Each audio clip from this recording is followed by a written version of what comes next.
आज हम एक ऐसे मुद्दे पर बात करने जा रहे हैं जिसने सोशल मीडिया पर तहलका मचा दिया है। अगर आप भी उन लोगों में से हैं जो सोच रहे हैं कि नेहा का वो वीडियो कहाँ गया जिसमें जनाब के Q&A पर खुलासा किया गया था, तो बने रहिए हमारे साथ, क्योंकि आज हम इस पूरे रहस्य पर से पर्दा उठाने वाले हैं।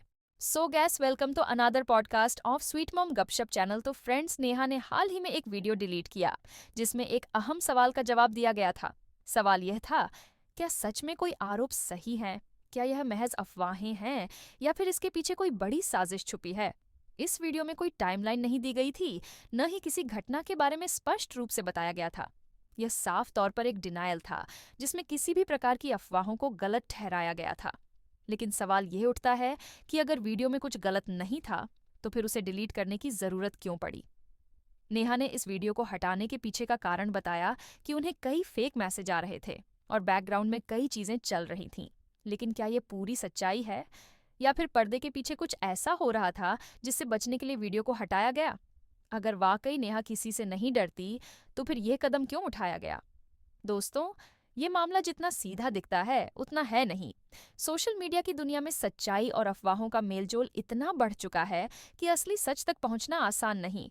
लेकिन हम आपके लिए इस पूरे मामले की तह तक जाने का प्रयास कर रहे हैं।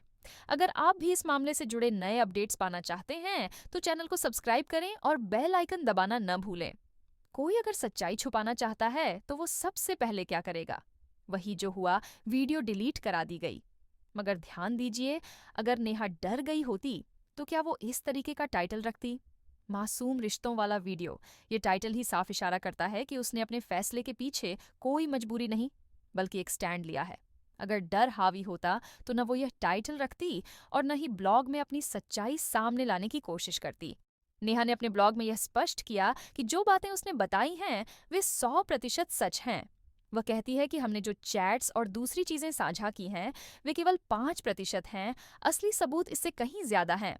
फोटो, क्लिपिंग्स और बातचीत के कई प्रमाण मौजूद हैं।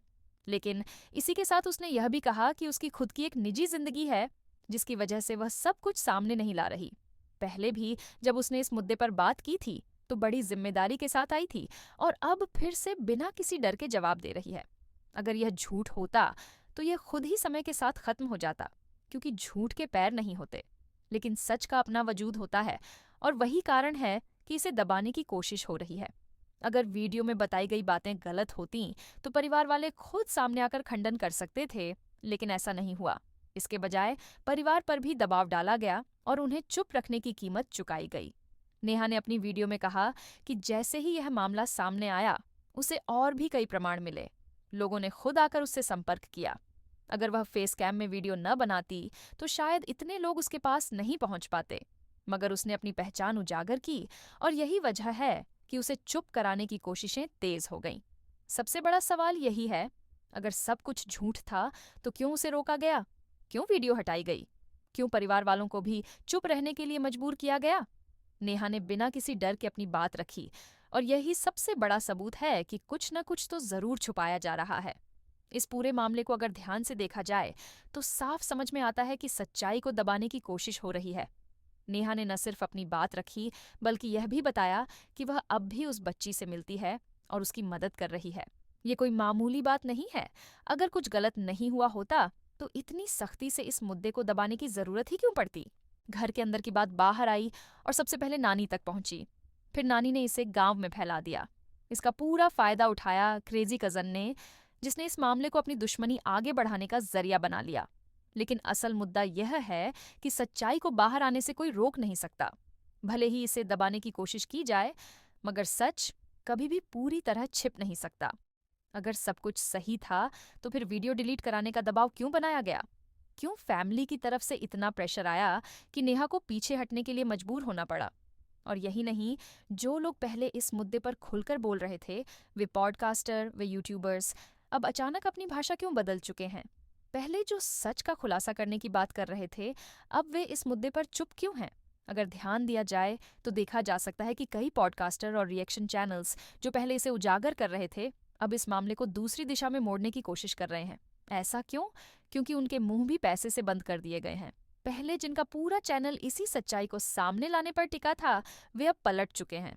अब सोचने वाली बात यह भी है कि इन लोगों का पास्ट आखिर क्यों नजर नहीं आता। इनके कोई पुराने दोस्त, कोई सहेली, कोई पड़ोसी कभी सामने क्यों नहीं आते? क्यों इनके अतीत की बातें कहीं दर्ज नहीं हैं? ये सब सवाल अपने आप में इस पूरे खेल को और ज्यादा संदिग्ध बना देते हैं। अगर कुछ भी छुपाने की जरूरत न होती तो इतनी कड़ी प्राइवेसी क्यों रखी जाती? क्यों किसी बाहरी को अंदर आने की इजाजत नहीं होती? यह साफ इशारा करता है कि कुछ ऐसा है जिसे दुनिया से छिपाने की पूरी कोशिश की जा रही है। यहाँ तक कि जिस डिजाइनर को हायर किया गया था, उसे भी एक दिन के लिए उस फ्लैट में आने की इजाजत नहीं थी। उसने कई बार अनुरोध किया कि क्या वह ऊपर आकर सीधे बात कर सकती है, लेकिन हर बार मना कर दिया गया। उसे यही कहा गया कि मैं ही नीचे आकर बात करूंगी।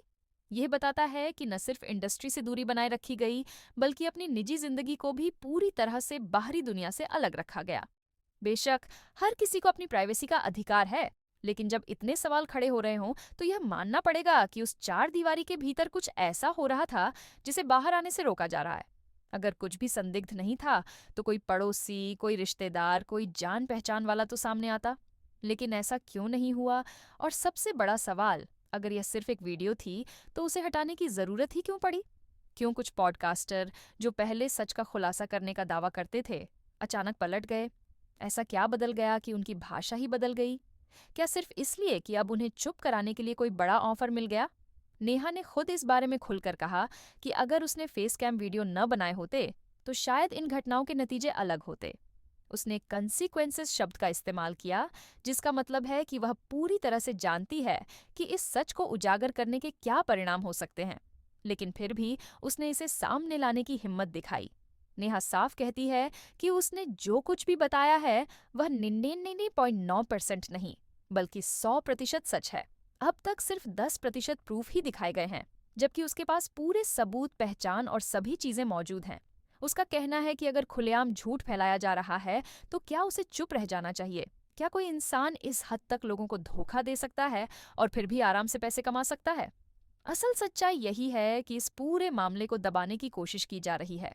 नेहा के पास और भी बहुत सी बातें थीं, लेकिन जब से उसने बोलना शुरू किया, लोग खुद उसे अप्रोच करने लगे और अब वह और भी बड़े खुलासे कर सकती है। प्रिया का तो नेहा का कहना यह है कि मैं क्यों करके उनकी प्राइवेसी को रिवील करूं, जो बेसिकली मुझे बता रहे हैं उनकी आइडेंटिटी को अगर मैं रिवील करूंगी तो इससे उनको भी खतरा हो सकता है और वो भी डेंजर में आ सकते हैं, इसलिए मैं ऐसा नहीं कर सकती। आप लोग भी जरा समझने की कोशिश कीजिए। यह पूरा मामला दिखाता है कि सच्चाई को सामने लाना आसान नहीं होता। जब कोई सच बोलने की कोशिश करता है तो उस पर दबाव डाला जाता है, ट्रोल किया जाता है और हर तरह से उसे चुप कराने की कोशिश की जाती है। लेकिन नेहा और कुछ अन्य लोग इस लड़ाई को जारी रखे हुए हैं। यह सही है कि किसी की प्राइवेसी का सम्मान किया जाना चाहिए, खासकर जब मामला संवेदनशील हो। लेकिन इसका यह मतलब नहीं कि जो गलत हो रहा है उसे नजरअंदाज कर दिया जाए। जो लोग सच्चाई दिखाने के नाम पर सेंसेशनलिज्म कर रहे हैं वे भी सही नहीं हैं, लेकिन जो पूरी जिम्मेदारी और तथ्यों के आधार पर सच दिखाने की कोशिश कर रहे हैं उन्हें सपोर्ट मिलना चाहिए। नेहा ने खुद कहा कि उसने अपने ब्लॉग को मोनेटाइज तक नहीं किया, जिससे साफ होता है कि उसका मकसद सिर्फ पैसा कमाना नहीं था। ये सिर्फ एक मिशन था जिससे सच को दुनिया के सामने लाया जा सके। चलिए मिलते हैं आपसे नई पॉडकास्ट के साथ। Thank you.